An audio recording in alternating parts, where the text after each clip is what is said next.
the verified impeachment complaint against Vice President Sara Zimmerman Duterte be dismissed. I so move. Hindi naman nakakain itong impeachment.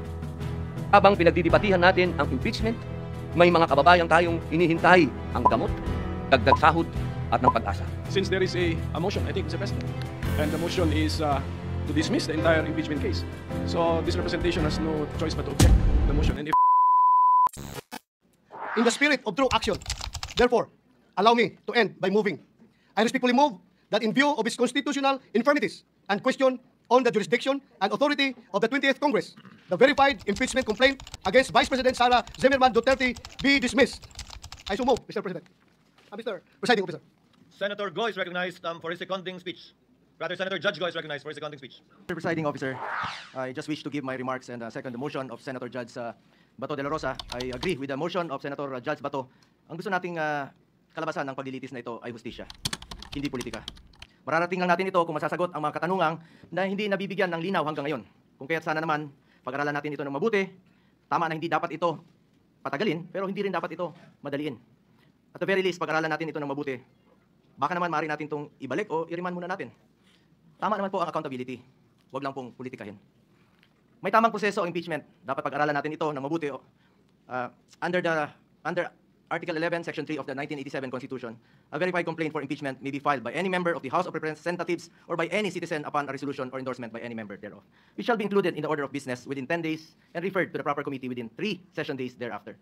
On December 2, 2024, the first impeachment complaint endorsed by members of the House of Representatives was filed before the Secretary General of the lower house. Second and third impeachment complaints were filed in the succeeding days, duly endorsed by members of the House. Under Section 3 of the House Rules of Procedure in Impeachment Proceedings, a verified complaint for impeachment shall be filed with the Office of the Secretary General and immediately referred to the Speaker. Despite this rule, Mr. Presiding Officer, the 3 impeachment complaints filed were never referred to the Office of the Speaker. Instead, a fourth verified impeachment complaint signed by more than 200 congressmen, which now constitutes the articles of impeachment, was transmitted to the Senate. This brings into question the legality of such move, when the Constitution provides that no impeachment proceeding shall be initiated against the same official more than once within a period of 1 year. Para sa ordinaryong mamamayan, at lalo na sa aming mga binigyan ng tungkulin na maging senator judge sa paglilitis na ito, this opens up a lot of questions. At ang iniwasan natin ay yung magpapasya tayo sa isang bagay na makakaapekto sa buhay ng bawat Pilipino. Makakaapekto sa trabaho natin na makatulong sa tao. Tapos hindi naman pala dumaan sa tamang proseso. Yes, we are senator judges tasked to decide on this matter. And we took an oath to be impartial. In fact, maganda nga sana mapakita ng accused at ng accusers kung may ebidensya ba o wala. Pero bilang mga mababatas, dapat siguraduhin alinsunod ito sa batas at tamang proseso. Dapat hindi na-circumvent ang batas, dapat nasunod ang due process at ang rules. Hindi pwedeng shortcut. Justice delayed is justice denied, and justice conducted the wrong way is no justice at all. Pangalawang issue na dapat bigyang linaw ay kung maaari bang tumawid ang impeachment case sa 20th Congress. This is the first time in our history that an impeachment case was filed nearing the expiration of a legislative Congress. The reality is, we do not have enough time to finish the impeachment trial this Congress. Mag-aabot na po ang 19th at 20th Congresses at magkakaroon na ng new set of senator judges by June 30. Maging tayo, hindi magkasundo kung paano bang tumawid ito sa next Congress o hindi. Mr. Presiding Officer, ilan lang po ito sa katanungan na legality na hindi pa nasasagot. Mayroon pa pong pending sa Supreme Court challenging the legality of the impeachment case. Baka masayang lang ang oras natin dito if in the end, this complaint suffers from constitutional infirmities. Let us focus on what is important for our people that we serve. Hustisya sa tamang paraan at serbisyo na makakatulong sa mga Pilipino. Yun po ang kailangan ng taong bayan. Yun ang dapat pagtuunan ng pansin. Mr. Presiding Officer, para sa akin, mas mabuting unahin natin ang tunay nating trabaho. Ang pagseserbisyo sa taong bayan, maraming nasasayang na oras sa isyong ito na hindi naman mapapakinabangan ng ordinaryong Pilipino. This issue has already been too divisive. Ilang buwan na po. Mag-focus sana tayo sa pangunahing mandato ng legislatura.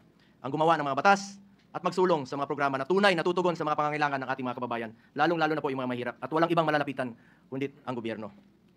I believe the Filipino people have decided at ang kanilang desisyon, mas gusto po nilang tutukan natin ang trabaho at serbisyo. Tama na, tigilan na natin ang pamumulitika. 3 taon na lang po, matatapos na ang termino ng Vice Presidente. Eleksyon na naman, at antayin nyo lang sana. Ang importante sa ating mga kababayan ay may pagkain sa kanilang hapagkainan. May matibay na healthcare system na kayang tumugon sa pangangailangan ng may sakit, disenteng trabaho at marangal na pagkakakitaan, dekalidad at abot kayang edukasyon, at ang katiyakan at panatag na ligtas silang makakauwi kahit sa gabi. Hindi naman nakakain itong impeachment. Sana pwede ninyong ikonsidera at the very least, bago tayo maglitis dito, siguraduhin muna natin na nasa tama na prosesong tinahak natin dito. At the very least nga, sabi ko, marahil pwedeng ibalik o i-remand muna na ito sa pinagmulan sa House of Representatives dahil marami pang ang katanungan ang legally hindi nasasagot. Mas mabuting siguraduhin natin na sumunod sa proseso ang anumang kaso na ating diringgin para hindi masayang ang ating oras. Sang-ayon po ako na hindi natin ito dapat patagalin. Kahit si Vice President Sara Duterte gusto naman harapin ang kaso, ngunit wala ring dapat may gusto na madaliin po ito. Mr. Presiding Officer, I just want to reiterate, hindi ko po tinatalikuran ang aking sinumpaang mandato. Tungkulin ko yan as Senator Judge, kahit araw-araw tayong maglitis dito, but we would also be remiss of our duty kung hindi natin siguraduhin na dumaan ito sa tamang prosesong nakasaad sa ating konstitusyon. At kilala ko po ang mga Duterte, Mr. Presiding Officer. Hindi sila tumatakas sa accountability, hindi sila tumatalikod sa hamon ng buhay, hindi sila tumatalikod sa kanilang tungkulin. Maraming beses nang sinabi ni dating Pangulong Duterte na handa nga siyang sumagot at harapin ang mga inakusa sa kanya, pero dito po sa ating bayan, hindi sa ibang bansa. Nabanggit din po ni Vice President Sara Duterte na handa siyang harapin ang impeachment case laban sa kanya. Hindi ito issue ng pagtakas sa accountability. Ang gusto natin dito, siguraduhin na nasunod ang tamang proseso. We must respect and abide by the procedure laid out in our Constitution. Hindi pwedeng mamili lang tayo ng mga provision na ating susundin. We are all bound to the rule of law and we must follow due process. That is all, Mr. Presiding Officer. Mga mahal kong hukom, alam ko po na napakainit at napakamabigat ang hangin dito sa ating bulwagan. Punong-puno ng tensyon, palaisipan, pero habang abala po tayo sa politika, maraming mahalagang panukala ang hindi nabibigyan ng pansin. Mga panukalang batas na hindi tungkol sa kapangyarihan, kundi tungkol sa buhay, sa sakit, sa gutom, sa karapatan ng manggagawa. Mga mahal kong kasama sa Senado, unang-una na po ang aking BFF. I love you pare. Alam kong may kinakaharap tayong seryosong krisis pampolitika. Pero hindi po dahilan yon para kalimutan ang tunay na trabaho natin, ang maglingkod sa bayan. Ang hustisya pwedeng isabay sa serbisyo, hindi kailangang mamili. Pakiusap ko po, huwag nating hayaang matabunan ng ingay ng politika ang sigaw ng ordinaryong Pilipino. Habang pinagdidibatihan natin ang impeachment, may mga kababayan tayong inihintay ang gamot, dagdag sahod at ng pag-asa. Bawat araw ng delay, may nawawalan ng lakas ng loob. Bawat hindi pagtutok, may Pilipinong nawawala ang tiwala. Ilan lamang ito sa mga panukalang batas na naantala dahil sa usapin ng impeachment. Ito po ang panawagan ko bilang inyong kasama. Tulungan natin ang mga panukalang tunay na may silbi. Panahon na po para pakinggan ng bayan. Naniniwala po ako na ang pag-usad ng impeachment ay hindi makabubuti sa ating bayan. Ang ganitong hakbang ay hindi lamang nagbubunsod ng lalong pagkakahati-hati ng ating sambayanan, kung hindi isa ring sagabal sa patuloy na pagganap ng ating mga tungkuling legislatura, lalo na po sa Senado. Sa halip na ituon natin ang ating oras, talino at lakas sa mga panukalang batas at programang makatutulong sa pagbangon ng ating ekonomiya at kapakanan ng mamamayan, tayo'y nalilihis sa usaping hindi agarang dapat aksyonan. Mga mahal kong kasama, ang impeachment na ito ay napakarami ding chismis, napakaraming iskandalo ng tungkol sa bayaran, sa alok, ng kung ano-ano.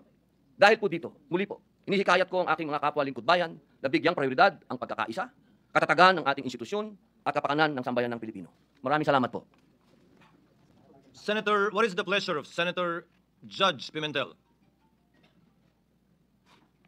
Since there is a motion, I think, Mr. President, and the motion is to dismiss the entire impeachment case. So this representation has no choice but to object to the motion. And if I can, just like the movement, if I can also now give my reasons, Mr. President. Gentlemen, Before that, with the indulgence of the minority leader. what is and the pleasure of Senator Judge Cayetano? Just to clarify the motion before we debate on it, because I heard Senator Bongo second, but he also stated that, okay, then i-remand. Because personally, I'm against the dismissal, but I would be willing to hear arguments on remanding. So I'm sorry, Senator Pimentel, I just want to know, is Senator Bongo actually proposing to amend the motion of Senator Judge Bato, and is Judge Bato amendable to that? Sorry. No, Mr. President, I was not confused at all because No, I'm the one who's Senator Go gave a seconding speech. So the motion stands. He is seconding the motion. Pero yung naman, Mr. The reason I want to ask, because I will object with Senator Pimentel kung dismissal, but I will listen to the arguments kung remanding to the, no. So may I ask, With the permission with of the- No, I think, Mr. President, the motion has been made and this representation is objecting. So later on, we have to now process the motion and vote on it because there is in a collegial body someone is objecting. Mr. Senator Pimentel, you may proceed. Yes, Mr. President. I will not address the political statements of the movement and the seconding parties, Mr. President. Ang tanong nila kung makakain ba daw itong impeachment process. Pero marami namang bagay sa buhay na importante rin na hindi nahahawakan. Tulad ng hustisya. Ang hustisya, hindi nga natin makita, hindi natin mahawakan niya, pero napakahalagang bagay po sa buhay ng tao. Ngayon, pagdating po sa konstitusyon, bakit inaangalan ko yung motion? The motion actually is unconstitutional in the opinion of this representation. Because according to Article 11, Section 3, Paragraph 6, first sentence lang yung babasahin ko, the Senate shall have the sole power to try and decide all cases of impeachment. So tingnan natin mga fellow senator judges, sole power. So ibig sabihin ng sole power, tayo lang ang may kapangyarihan, ang Senado lamang ang may kapangyarihan na mag-try and decide. So litisin ang isang impeachment case at hatulan, desisyonan. Ngayon kung aayaw tayo kaagad hindi natin na-try, ang try is litis, palabas yung mga facts para ma-apply natin yung judgment natin sa facts, wala na pong matatakbuhang ibang body. That's why a motion which cuts short the entire process is unconstitutional. And then, same article, section 3, paragraph 4, ulit, basahin ko ulit ito, pero paulit-ulit ko na ito sinasabi when we were in legislative session. In case the verified complaint or resolution of impeachment is filed by at least one-third of all the members of the House, the same shall constitute the articles of impeachment, and trial by the Senate shall forthwith proceed. I believe, and I think I'm correct, that the impeachment case against the Vice President falls exactly under the facts assumed in paragraph 4. This is the articles of impeachment filed by at least one-third of all the members of the House. Lampas-lampas pa nga sa one-third of all the members of the House. Therefore, what should the Senate do? Trial by the Senate shall forthwith proceed. So, trial means we bring out the facts so that we can now apply what is the mandate of the Constitution. Mag-decide tayo given the facts. Should that impeached official continue to remain in office, or should that impeached official be removed from office? High-ranking government official. So kung makita po natin, in two constitutional provisions, andun yung word na try, andun yung word na trial. So wala po tayong choice but to respect, lalo na ito, we fall squarely under this sa paragraph 4 which I just read. We have to respect the decision of the overwhelming majority of the members of the House of Representatives, more than one-third, because they are also the representatives of the people. If they find something worthwhile charging a high-ranking government official with an impeachment and impeaching that official, the Senate has no choice but to hold the trial. Bakit? Yung mga representatives ng taong bayan sa House of Representatives, gusto rin makita ng taong bayan, did they act properly? Did they act justly? Ano bang ebidensya nila? Ilabas yan. O kasi kung wala ring ebidensya, sinayang yung oras, sinayang yung resources, next election, lagot kayo sa inyong constituents. And then at the same time, a trial necessitates respecting the rights of the parties. We are also respecting the right of the impeached official kasi kaya nga tawag sa kanya, impeached officer na siya eh. So, na-tarnish na nga actually ang kanyang reputation in public service ng House of Representatives. The trial will give that impeached officer the chance to clear of his or her name and at the same time maybe rebuild his or her reputation, Mr. President. And then, since the presiding officer, when we adopted the rules, when he made the motion to adopt our rules, we did not only adopt our Senate rules on impeachment, we also adopted some rules of the rules of court and then some circulars and some amendments. In a court proceeding, ito by analogy, we are actually like a court. In a court proceeding, since the judge should observe the cold neutrality of an impartial judge, yung mga pagkakamali or pagkukulang alleged sa complaint, sa information, it should be the affected or aggrieved party which should raise that before the judge or before the judges in a collegial body. Yun po yung tamang kilos ng cold, neutral, and impartial judge. Let the parties point this out to us. Therefore, even if you want to entertain this, although ako sabi ko it's unconstitutional, we cannot entertain this. In the normal court processes, this may even be premature to entertain because let's await the answer to be filed by the impeached official. Tignan natin if she, the impeached officer, will point this all to us. And then, sabi ko nga, ang daming facts na kailangan natin malaman. Did yung mga 10 days, 3 days, and then it requires familiarity with the rules of the House. So, Mr. President, for all these reasons, I object to the motion, but my anchor argument is that it is unconstitutional. The Senate, as the impeachment court, cannot cut short the process by dismissing an impeachment complaint, Mr. President. Thank you.